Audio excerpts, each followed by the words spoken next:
Les Martiens endormis depuis des dizaines de milliers d'années laissent lentement couler des larmes de tristesse. Car il y a des centaines de millions d'années, une météorite frappa soudain Mars. Une onde de choc gigantesque balaya instantanément la planète. Mars, autrefois luxuriante comme la Terre, devint une planète rouge stérile, avec la destruction totale de leur foyer. Les Martiens survivants s'enfuirent vers d'autres systèmes stellaires, pour chercher une nouvelle patrie. Cependant, ce Martien eut le courage de rester. Il injecta ses gènes dans un vaisseau spatial, puis dirigea le vaisseau vers l'ancienne Terre.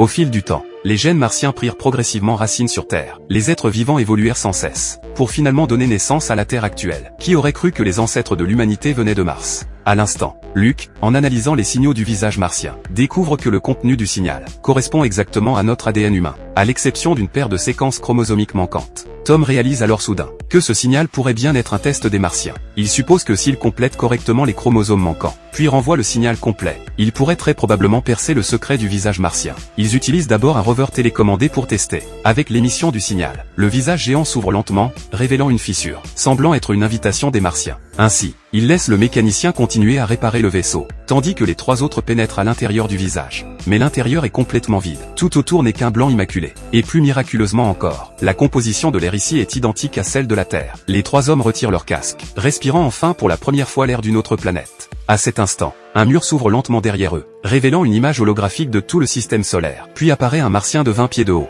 Il dormait en fait dans le visage, attendant justement ce jour. Sous la démonstration du Martien, les astronautes comprennent enfin l'origine de toutes les espèces terrestres. Mars était autrefois, il y a des centaines de millions d'années, aussi belle et séduisante que la Terre, jusqu'à l'impact destructeur d'une météorite. Le Martien serre chaleureusement les mains des astronautes. Il invite les trois hommes à l'accompagner vers leur nouvelle patrie. Tom est alors ému, sa femme étant déjà décédée. Il n'a plus d'attache sur Terre. Ainsi, après de brefs adieux, les deux autres astronautes regagnent précipitamment le vaisseau. Ils décollent avec succès, entamant leur voyage de retour vers la Terre, tandis que Tom reste sur place, enveloppé par le liquide nutritif.